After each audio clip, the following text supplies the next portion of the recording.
Hello student, Devganga की online coaching classes के अंदर आपका फिर से स्वागत है। आज हम हमारी 12th क्लास की ऑर्गेनिक केमिस्ट्री का एक बहुत ही इंपॉर्टेंट चैप्टर जिसका नाम है अल्कोहल, फिनोल और ईथर शुरू करने वाले हैं। तो बिना किसी देरी के हम हमारा चैप्टर स्टार्ट करते हैं। हमारे चैप्टर का नाम है alcohol,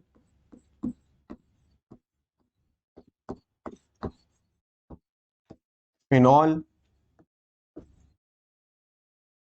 and ether. Alcohol, phenol और ईथर को हम एक एक करके एक एक पार्ट कवर करेंगे। तो सबसे पहले हम अल्कोहल वाला पार्ट कवर करेंगे, उसके बाद हम फिनोल वाला और लास्ट में हम कवर करेंगे ईथर वाला पार्ट। तो अगर हम अल्कोहल वाले पार्ट की बात करें और अल्कोहल की बात करें तो बेसिकली जो अल्कोहल होते हैं वो किसी भी हाइड्रोकार्बन के हाइड्रोक्सिल डेरिवेटिव होते हैं। मतलब हमारे पास कोई हाइड्रोकार्बन है, हमने उस हाइड्रोकार्बन में से हाइड्रोजन हटा के एक OH समूह यानी हाइड्रोक्सिल समूह जोड़ दिया है। तो जो भी हमारे पास अब कंपाउंड बनेगा उसी को हम क्या कहेंगे? एल्कोहल कहेंगे। तो बेसिकली एग्जांपल के लिए अगर हमारे पास CH4 सबसे सिंपल हाइड्रोकार्बन था जिसका नाम था मीथेन, अगर इस मीथेन में से हमने एक हाइड्रोजन हटा के एक OH समूह जोड़ दिया तो ये मीथेन कन्वर्ट हो जाएगा मीथेनॉल यानी कि एक अल्कोहल के अंदर। तो सीधी सिंपल सी बात, किसी भी हाइड्रोकार्बन के हाइड्रोक्सिल डेरिवेटिव यानी हाइड्रोक्सिल व्युत्पन्न जो होते हैं उन्हें अल्कोहल कहा जाता है। मतलब हाइड्रोकार्बन में से हाइड्रोजन हटाओ, OH लगाओ और वो अल्कोहल में कन्वर्ट हो जाएगा। तो अगर आगे चले हम और अल्कोहल के वर्गीकरण की बात करें तो अगर हम अल्कोहल के वर्गीकरण की बात करते हैं तो हम अल्कोहल का वर्गीकरण कई आधार पर कर सकते हैं और उनमें से जो पहला आधार है वो है OH माइनस समूह की संख्या के आधार पर। हम सबसे पहले अल्कोहल का वर्गीकरण OH समूह की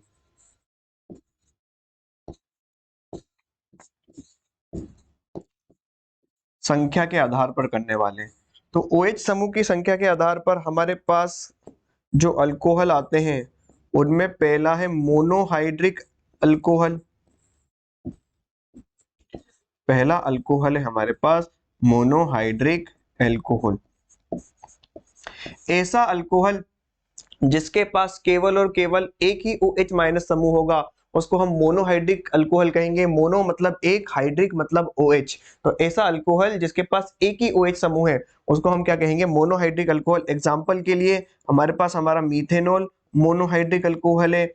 उसी तरीके से अगर हम एग्जांपल लें इथेनॉल का तो इथेनॉल भी क्या है? हमारा मोनोहाइड्रिक अल्कोहल है। अगर हम दूसरा क्लासिफिकेशन पढ़ें तो दूसरा जो क्लासिफिकेशन है OH माइनस समूह की संख्या के आधार के ऊपर। तो पहला तो था मोनोहाइड्रिक अल्कोहल और दूसरा है हमारा डाईहाइड्रिक अल्कोहल। डाईहाइड्रिक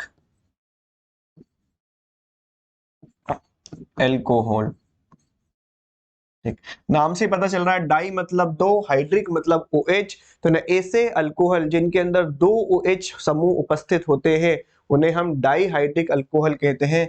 इसका सस्ता सुंदर सा एग्जाम्पल है CH2OH, CO2OH। इसका IUPAC नाम है इथेन 1,2 डाईऑल और इसको बड़े प्यार से हम ग्लाइकोल भी कहते हैं। ठीक, ऐसा अल्कोहल जिसमें दो OH समूह उपस्थित होते हैं उसे हम कहते हैं डाईहाइड्रिक अल्कोहल। इसका एग्जाम्पल है ग्लाइकोल। अगर इसी डाईहाइड्रिक अल्कोहल के अंदर सेम कार्बन के ऊपर दोनों अल्कोहल समूह उपस्थित हों, वैसा ऐसे बहुत कम पॉसिबल होता है, लेकिन अगर सेम ही कार्बन के ऊपर दोनों OH समूह लगे रहते हैं तो इसको हम बोलते हैं जैम डाई अल्कोहल या कभी कभी इसे आप जैम डाईओल भी कहते हो जी। ये था दूसरा वाला पार्ट कि डाईहाइड्रिक अल्कोहल क्या होते हैं। ऐसे अल्कोहल जिनके पास दो OH माइनस समूह होते हैं। जो तीसरे प्रकार के हमारे पास अल्कोहल होते हैं उन्हें हम बोलते हैं ट्राईहाइड्रिक अल्कोहल।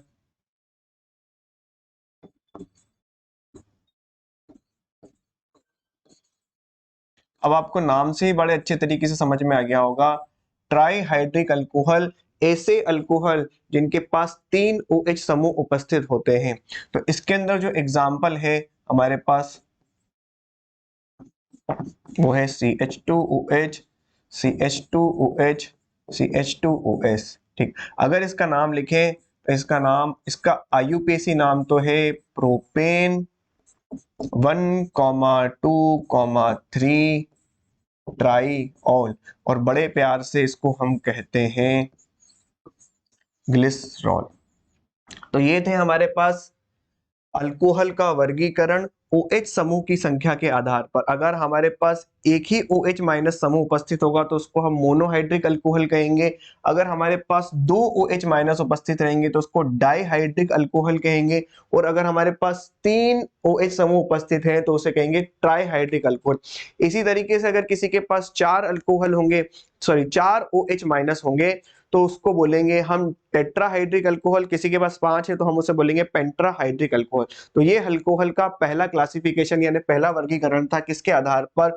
OH समूह की संख्या के आधार पर। हम अल्कोहल का दूसरा वर्गीकरण पढ़ रहे हैं और अल्कोहल का दूसरा वर्गीकरण का आधार है कार्बन परमाणु का संकरण। कार्बन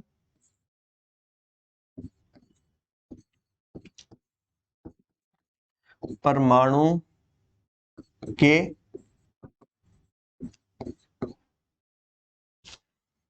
संकरण के आधार पर।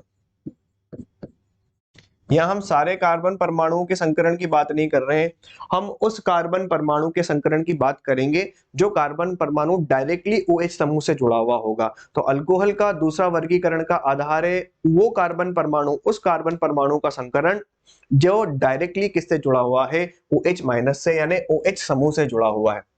तो यहाँ पर हमारे पास कौन कौन से अल्कोहल आ सकते हैं?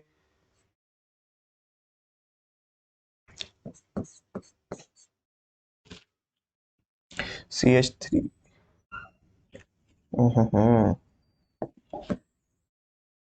तो यहाँ पर जो हमारे पास पहला अल्कोहल है वो है CH2 double bond CH single bond CH2। ये जो समूह है इसको हम बोलते हैं एलाइल समूह, या तो इसको एलाइल समूह बोलते हैं या एलाइलिक समूह भी बोलते हैं। इस एलाइलिक समूह के इस कार्बन का इस कार्बन की संयोजकता यानी वैलेंसी खाली है, तो अगर हम इसी कार्बन के ऊपर OH जोड़ देते हैं, यानी इसको कुछ इस तरीके से बना देते हैं CH2 double bond CH single bond CH2OH, तो इसको हम बोलते हैं एलाइलिक अल्कोहल। यानी अगर हम एलाइल समूह के ऊपर ही OH जोड़ दें तो हम उसे कहते हैं एलाइलिक अल्कोहल। एलाइल समूह की पहचान क्या होती है? एलाइल समूह की पहचान ये होती है कि जिस कार्बन की संयोजकता खाली है वह कार्बन तो sp3 संकरित होता है और उसका पड़ोसी कार्बन sp2 संकरित होता है। यह एलाइल समूह की पहचान होती है। उसी तरीके से हमारे पास एक विनाइल समूह होता है। विनाइल समूह CH2 double bond CH single bond. Vinyl समूह की क्या पहचान होती है? विनाइल समूह की पहचान होती है जिस कार्बन की संयोजकता खाली है वो खुद तो sp2 संकरित है और उसका पड़ोसी कार्बन भी sp2 संकरित है। हमारे पास दो तरीके के ग्रुप होते हैं, एक होता है एलाइल समूह और एक होता है हमारे पास विनाइल समूह यानी विनाइल ग्रुप। एलाइल समूह को एलाइलिक समूह या एलाइलिक ग्रुप भी बोला जा सकता है और विनाइल समूह को कभी कभी हम विनाइलिक समूह या विनाइलिक ग्रुप भी बोल सकते हैं। पहचान क्या है? एलाइल समूह जिस कार्बन की संयोजकता खाली है वो sp3 संकरित है, उसका पड़ोसी कार्बन sp2 संकरित है। विनाइल समूह की क्या पहचान है? जिस कार्बन की संयोजकता खाली है वो sp2 संकरित है और उसका पड़ोसी कार्बन भी sp2 संकरित है। तो अगर हम एलाइल समूह से अल्कोहल यानी OH को जोड़ते हैं तो वो होता है एलाइलिक अल्कोहल, और उसी तरीके से अगर हम विनाइल समूह से OH को जोड़ते हैं तो वो बन जाएगा विनाइलिक अल्कोहल। मतलब हम इसी समूह के अंदर अगर OH जोड़ दें तो इसको हम कहेंगे विनाइल अल्कोहल। उसी तरीके से एक हमारे पास आता है बेंजाइलिक अल्कोहल। अगर बेंजीन की रिंग से जुड़े CH2 के ऊपर ही कार्बन जोड़ दिए के कार्बन पर ही OH जोड़ दिया जाए, यानी इसी कार्बन के ऊपर अगर OH जोड़ दिया जाए तो इसको बोलते हैं हम बेंजाइलिक अल्कोहल। ये जो हमारा समूह होता है, इस समूह का नाम है बेंजाइलिक समूह। ये हमारे पास है बेंजाइलिक समूह, बेंजाइल समूह या बेंजाइलिक समूह। और अगर हम इसी के ऊपर अल्कोहल, इसी के ऊपर OH जोड़ दें, यानी जिस कार्बन की संयोजकता, यानी इस कार्बन की जो संयोजकता खाली है, अगर इसी के ऊपर अगर हम OH जोड़ देते हैं तो ये जो बनने वाला अल्कोहल है इसको हम बोलते हैं बेंजाइलिक अल्कोहल। तो कार्बन परमाणु के संकरण के आधार पर हम अल्कोहल को क्लासिफाई कर सकते हैं allyl alcohol, allylic alcohol, vinyl alcohol या बेंजाइलिक अल्कोहल। तो ये हमारे पास अल्कोहल के वर्गीकरण था। अल्कोहल के वर्गीकरण को हम दो पार्ट के अंदर क्लासिफाई कर सकते हैं। पहला, हम अल्कोहल को वर्गीकृत कर सकते हैं OH समूह की संख्या के आधार के ऊपर, जहां वो होते हैं मोनोहाइड्रिक, डाइहाइड्रिक और ट्राइहाइड्रिक। इसी तरीके से टेट्राहाइड्रिक भी होंगे, पेंटाहाइड्रिक भी होंगे और आगे बढ़ते जाएंगे। और जो दूसरा आधार है वो दूसरा आधार है कार्बन परमाणु के संकरण के आधार पर। किस कार्बन परमाणु के संकरण के आधार पर? उस कार्बन परमाणु के संकरण के आधार पर जो डायरेक्टली OH समूह से जुड़ा हुआ है। तो इस आधार पर हमारे पास एलाइलिक अल्कोहल बनेगा या एलाइल अल्कोहल बनेगा, विनाइल अल्कोहल बनेगा और एक बनेगा हमारे पास बेंजाइल अल्कोहल। ठीक, अब हम आगे चलते हैं और इसे अपना हमारा नेक्स्ट टॉपिक शुरू करते हैं IUPAC नामकरण। तो अगर हम बात करें नामकरण की, तो नामकरण के अंदर हमको ये ध्यान रखना है कि IUPAC नेमिंग के अंदर तो अल्कोहल को ऑल कहा जाता है, और अगर हम सामान्य नाम यानी कॉमन नेम की बात करें तो कॉमन नेम के अंदर अल्कोहल को कहा जाता है एल्काइल अल्कोहल। तो अगर हम अल्कोहल का नामकरण करना चाहते हैं तो IUPAC नेमिंग के अंदर इसके नाम के आगे ओल लगाया जाता है, और अगर हम सामान्य नाम लिख रहे हैं तो सामान्य नाम के अंदर, कॉमन नेम के अंदर इसको अल्काइल अल्कोहल कहा जाता है। हम इस चीज को कुछ एग्जांपल से समझते हैं। अगर हम एग्जांपल से समझे तो हमारे पास पहला अल्कोहल है CH3OH। अगर अपन इसके कॉमन नाम की बात करें तो इसका नाम होता है मिथाइल अल्कोहल। एक कार्बन के लिए मिथाइल और OH ग्रुप की वजह से अल्कोहल। और अगर इसके IUPAC नाम की बात करें, यहाँ तो हम लिख रहे हैं कॉमन नेम और यहाँ पर हम लिखेंगे इसका IUPAC नेम। तो अगर इसके IUPAC नेम की बात करें तो इसके पास एक कार्बन है तो हम लिखेंगे मैथ, सारे सिंगल बॉन्ड है तो लिखेंगे N, और लास्ट में OH की वजह से क्या लगा देंगे OL। इसके IUPAC नेम के अंदर OL। उसी तरीके से अगर हम दूसरा एग्जांपल देखें C2H5OH, इसका नाम है इथाइल, इसका कॉमन नाम है इथाइल अल्कोहल। उसी तरीके से अगर इसका IUPAC नाम लिखना चाहेंगे तो दो कार्बन के लिए लिखेंगे एथ, सारे सिंगल बॉन्ड इसलिए लिखेंगे N और नाम के आगे लगाएंगे ऑल।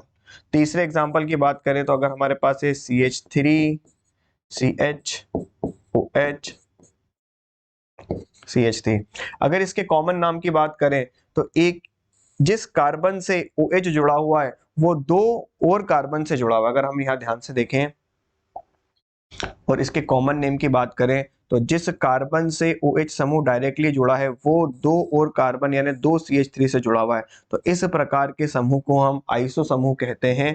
तो अगर इसका कॉमन नाम लिखेंगे तो इसका कॉमन नाम आएगा आइसो, क्योंकि एक ही कार्बन पर दो CH3 दिख रहे हैं, एक, दो और तीन कार्बन की वजह से लिखेंगे हम प्रोपाइल, तो ये हो जाएगा आइसो प्रोपाइल, और OH की वजह से हम लिखेंगे एल्कोहल। अगर हम इसके IUPAC नाम की बात करें तो यहाँ पर तीन कार्बन की चेन है, और यहाँ पर OH ग्रुप जो है अगर हम नंबरिंग करें तो फर्स्ट सेकंड और थर्ड नंबर के कार्बन के ऊपर OH ग्रुप जुड़ा हुआ है।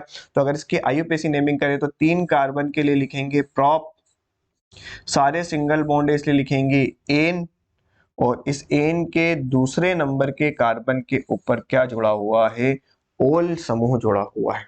तो ये था इसका कॉमन नेम आइसोप्रोपाइल अल्कोहल, और ये था इसका IUPAC नेम प्रोपेनॉल। और एग्जांपल हम सॉल्व करते हैं इसके आगे के और एग्जांपल सॉल्व करें। हमारे पास है CH3 CH2 CH2 CH2OH। तो अगर हम इसके कॉमन नाम की बात करें तो 1 2 3 4 4 कार्बन है, तो 4 कार्बन के लिए हो जाएगा ब्यूटाइल, और OH की वजह से इसके नाम के अंदर आ जाएगा एल्कोहल। और अगर हम इसकी बात करें इसके IUPAC नाम की, तो 4 कार्बन के लिए लिखेंगे हम ब्यूट, सारे सिंगल बॉन्ड है तो एन, और लास्ट में आ जाएगा ओल, तो इसका नाम हो जाएगा ब्यूटेनॉल। उसी तरीके से हमारे पास 4 कार्बन है, और अब की बार जो OH समूह जुड़ा है वो दूसरे नंबर के कार्बन पर जुड़ा है कुछ इस तरीके से। तो अगर हम इसके IUPAC नाम की बात करें तो IUPAC नेम के अंदर अगर हम इसके कार्बन गिने तो उसके लिए हमको नंबरिंग करनी पड़ेगी। तो अगर नंबरिंग करेंगे तो यहां से नंबरिंग करेंगे तो हमें OH समूह दूर पड़ेगा, और यहां से सब नंबरिंग करेंगे तो हमें OH समूह पास पड़ेगा। तो हम यहां से नंबरिंग करेंगे फर्स्ट, सेकंड, थर्ड और फोर्थ। इसके पास 4 कार्बन है, अगेन 4 कार्बन के लिए क्या लिखेंगे हम ब्यूट, सारे सिंगल बॉन्ड के लिए लिखेंगे एन, और इसके 2 नंबर के कार्बन के ऊपर क्या जुड़ा हुआ है, ऑल समूह जुड़ा हुआ है। तो ये बन जाएगा हमारे पास ब्यूटेन 2 ऑल। अगर इसके IUPAC नेम के अलावा अगर हम इसके कॉमन नेम की बात करें तो इसके कॉमन नेम के अंदर अगर हम नोटिस करें तो जिस कार्बन से OH समूह डायरेक्टली जुड़ा हुआ है, इस कार्बन से OH समूह डायरेक्टली जुड़ा हुआ है, ये कार्बन 2 और कार्बन से जुड़ा हुआ है। अगर ये दोनों कार्बन CH3 होते, जैसा कि यहाँ पर केस था कि जिस कार्बन से डायरेक्टली OH जुड़ा हुआ था वो कार्बन 2 कार्बन से तो जुड़ा हुआ था लेकिन दोनों ही CH3 थे, तो इस प्रकार के समूह को आइसो समूह कहा जाता है। लेकिन यहां पर अगर हम बात करें तो जिस कार्बन से OH समूह डायरेक्टली जुड़ा हुआ है वो कार्बन 2 कार्बन से तो जुड़ा हुआ है लेकिन दोनों CH3 नहीं है, तो इस कंडीशन के अंदर हम इसे आइसो नहीं बोलेंगे। और अगर हम इस कार्बन की डिग्री देखें तो ये हमारे पास 2 डिग्री कार्बन है। अगर हम इस कार्बन की डिग्री की बात करें तो ये 2 डिग्री कार्बन है। जिस कार्बन से डायरेक्टली OH जुड़ा हुआ है वो 2 और कार्बन से जुड़ा हुआ है, ये 2 डिग्री कार्बन है, और 2 डिग्री कार्बन को हम सेकेंडरी कार्बन बोलते हैं। तो अगर हम इसका कॉमन नाम लिखेंगे तो हम लिखेंगे सेकेंडरी, 4 कार्बन की वजह से हम लिखेंगे ब्यूटाइल, और OH समूह की वजह से हम लिखेंगे एल्कोहल। नेक्स्ट एग्जांपल की बात करें, अगर हम कुछ इस तरीके से इसको एडजस्ट कर दें, कार्बन तो 4 है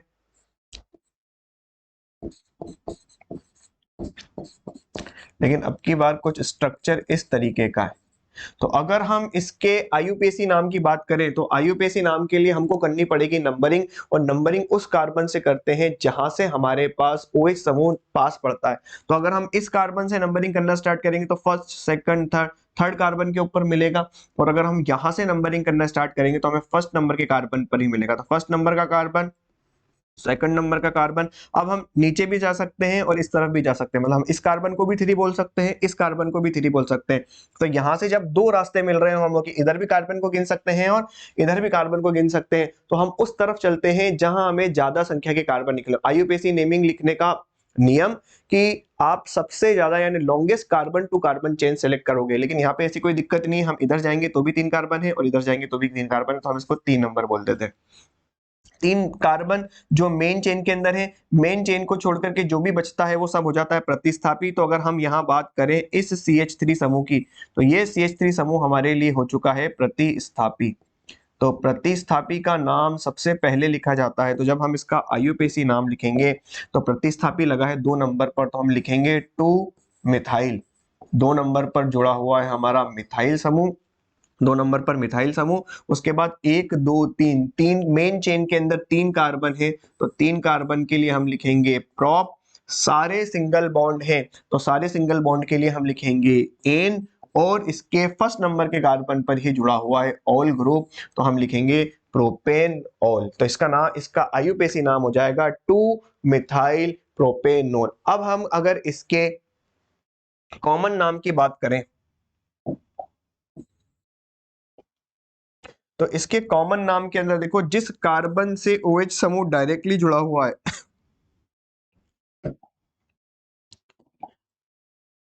जिस कार्बन से OH समूह डायरेक्टली जुड़ा हुआ है वो कार्बन, सॉरी, जिस कार्बन से OH समूह डायरेक्टली जुड़ा हुआ है वो कार्बन एक ही कार्बन से जुड़ा हुआ है। लेकिन अगर हम यहां बात करें, शायद मिस हो गया, यहाँ पर आएगा CH, यहाँ पर आएगा CH3, यहाँ पर आएगा CH3। तो हम अगर इस वाले कार्बन की बात करें तो इस कार्बन के ऊपर इधर भी CH3 जुड़ा हुआ है, इधर भी CH3 जुड़ा हुआ है। तो इस प्रकार के समूह को हम आइसो समूह कहते हैं। तो अगर हम इसका कॉमन नाम लिखेंगे तो आएगा आइसो। 1 2 3 4 चार कार्बन के लिए हम लिखेंगे ब्यूटाइल, और इस OH की वजह से हम लिखेंगे एल्कोहल। तो अगर हम यहाँ थोड़ा सा ध्यान दें तो आईयूपीएसी नेमिंग के अंदर मेन चेन में 3 ही कार्बन थे, इसलिए इसको हमने प्रॉप लिखा था। और अगर हम कॉमन नेमिंग की बात करें तो कॉमन नेमिंग के अंदर हमने सारे कार्बन गिने। यही एक बड़ा फर्क होता है कॉमन नेमिंग के अंदर और आईयूपीएसी नेमिंग के अंदर। आईयूपीएसी नेमिंग के अंदर कार्बन की सबसे लंबी चेन सेलेक्ट की जाती है, जबकि कॉमन नेमिंग के अंदर सारे कार्बन को गिना जाता है। तो जब हम कॉमन नेमिंग लिखेंगे तो सारे कार्बन को गिनेंगे, और जब हम आईयूपीएसी नेमिंग लिखेंगे तो हम सेलेक्ट करेंगे सबसे पहले कार्बन की लॉन्गेस्ट चेन। एक बार हमने कार्बन टू कार्बन की लॉन्गेस्ट चेन सिलेक्ट कर ली तो उसके बाद बचे हुए सारे परमाणु या समूह वो हमारे लिए प्रतिस्थापी हो जाएंगे। जैसा कि यहाँ पर हुआ था, हमने कार्बन टू कार्बन की लॉन्गेस्ट चेन सिलेक्ट करी थी और बचे हुए सारे परमाणु हमारे लिए क्या हो गए थे, प्रतिस्थापी हो गए थे। चलो आगे चलते हैं और कुछ और एग्जाम्पल सॉल्व करते हैं। तो यहाँ पर अब हमें एक ही अगर एग्जाम्पल देखना है, एक ही और एग्जाम्पल देखना, अगर हमारे पास 5 कार्बन है, CH3 CH2 CH2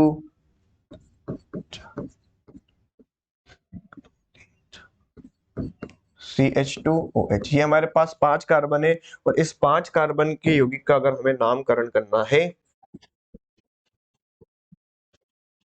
तो नंबरिंग करें अगर हम, तो फर्स्ट, सेकंड, थर्ड, फोर्थ और फिफ्थ। 5 कार्बन है। अगर इसका आईयूपीएसी नाम लिखेंगे तो 5 कार्बन का जो आईयूपीएसी नाम होता है इस वाले कॉलम में ही लिख लेते हैं। अगर 5 कार्बन के लिए हम बात करें तो 5 कार्बन के लिए हम लिखते हैं पेंट। सारे सिंगल बॉन्ड है, सारे के सारे सिंगल बॉन्ड है, तो सिंगल बॉन्ड के लिए हम लिखते हैं N, और इस O H की वजह से हम क्या लिखेंगे, OL। तो इसका नाम हो जाएगा पेंटेनॉल। अगर हम इसके आईयूपीएसी नाम की बात करें तो आईयूपीएसी नाम तो हमने इसका लिख लिया। अगर हम इसके कॉमन नाम की बात करें तो 5 कार्बन के लिए हम लिखेंगे पेंटाइल, और OH समूह की वजह से हम लिखेंगे अल्कोहल। तो इसका कॉमन नेम आ जाएगा पेंटाइल अल्कोहल और इसका आईयूपीएसी नाम आएगा पेंटेनॉल।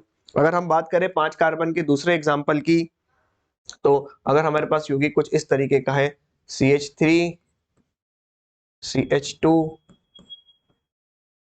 CH2 CHOH CH3। तो अगर हम इस वाले यौगिक के अंदर बात करें तो अगर हम इसका आईयूपीएसी नाम लिखना चाहते हैं तो हम नंबरिंग अगर इस कार्बन से स्टार्ट करेंगे तो first carbon, second carbon, third carbon, fourth carbon, ये चौथे नंबर पर जाएगा। तो इससे बढ़िया नंबरिंग का तरीका ये है, first carbon, second carbon, third carbon, fourth carbon और फिफ्थ कार्बन। यहाँ 2 नंबर के कार्बन के ऊपर क्या लगा हुआ है, OH समूह लगा हुआ है। 5 कार्बन की वजह से हम लिखेंगे पेंट, सारे सिंगल बॉन्ड की वजह से लिखेंगे एन, और दूसरे नंबर के कार्बन पर क्या लगा हुआ है, ओल। तो इसका नाम हो जाएगा पेंटेन 2 ओल। उसी तरीके से अगर इसका कॉमन नाम लिखना चाहे तो कॉमन नाम के अंदर अगर हम यहां पर फिर से नोटिस करें तो जिस कार्बन से डायरेक्टली OH जुड़ा हुआ है वो 2 और कार्बन से जुड़ा हुआ है। इस प्रकार के कार्बन को हम कहते हैं सेकंड डिग्री कार्बन, और सेकंड डिग्री कार्बन के लिए हम लिखते हैं सेकेंडरी यानी 2 डिग्री।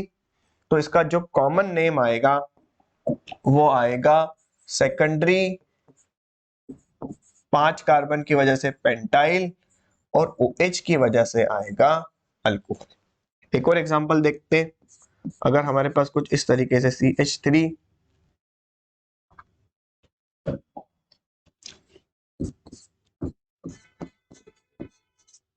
CH3 CH3 और इस कार्बन से हमने OH जोड़ रखा है। तो अगर हमने इस कार्बन से OH जोड़ रखा है तो इसका अगर हम इसका कॉमन नाम आयुपेसी नाम लिखना चाहे तो आयुपेसी नाम के लिए हमको करनी पड़ेगी नंबरिंग। अगर मैं यहाँ से गिनूं तो first carbon, second carbon, third carbon, यहाँ से गिनूं तो फर्स्ट सेकंड थर्ड, यहाँ से गिनूं तो फर्स्ट सेकंड थर्ड, किसी भी तरीके से कहीं से भी अगर हम गिन लें तो हमारे पास मैक्सिमम 3 कार्बन की चेन बन रही है। तो हम नंबरिंग कर लेते हैं, ये फर्स्ट कार्बन, ये है सेकंड कार्बन और ये है फर्स्ट कार्बन, ये है सेकंड कार्बन और ये है थर्ड कार्बन। तो ये है हमारे पास कार्बन टू कार्बन की मेन चेन। ये हमारे पास हमारी मुख्य श्रृंखला। मुख्य श्रृंखला के अंदर ये तो हो गया है हमारे पास क्रियात्मक समूह यानी फंक्शनल ग्रुप। और अगर हम इसकी बात करें तो ये बचा हुआ हमारे लिए क्या हो जाएगा, प्रतिस्थापी यानी सब्स्टिट्यूएंट हो जाएगा। तो सबसे पहले हम सब्स्टिट्यूएंट का नाम लिखते हैं। तो अगर हम इसका आयुपेसी नाम लिखेंगे तो 2 नंबर के ऊपर CH3 यानी मिथाइल ग्रुप जुड़ा हुआ है तो इसको बोलेंगे हम 2 मिथाइल। 1 2 3 मेन चेन के अंदर 3 कार्बन है, पहला, दूसरा और तीसरा। तो 3 कार्बन के लिए हम इसको लिखेंगे प्रोप और सारे सिंगल बॉन्ड की वजह से एन, और इस प्रोपेन के ऊपर दूसरे नंबर के कार्बन के ऊपर OH ग्रुप जुड़ा हुआ है तो हम यह लिखेंगे प्रोपेन 2 होल। ये था इसका आयुपेसी नाम। अब अगर हम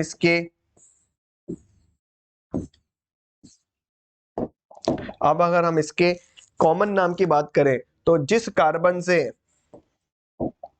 डायरेक्टली OH समूह जुड़ा हुआ है, जिस कार्बन से डायरेक्टली OH समूह जुड़ा हुआ है वो 3 कार्बन से जुड़ा हुआ है, वो 3 कार्बन से जुड़ा हुआ है। तो अगर कोई कार्बन एक कार्बन से जुड़ता है तो वो 1 डिग्री कार्बन, 2 से जुड़ता है तो वो 2 डिग्री कार्बन, और अगर वही कार्बन 3 कार्बन से जुड़ता है तो वो होता है 3 डिग्री कार्बन। तो अगर हम यहाँ नोटिस करें तो जिस कार्बन से OH समूह डायरेक्टली जुड़ा हुआ है वो 3 डिग्री कार्बन है यानी 3 से जुड़ा हुआ है, और 3 डिग्री के लिए हम लिखते हैं टर्शरी। तो इसका जो सामान्य नाम यानी कॉमन नेम आएगा वो आएगा टर्शरी।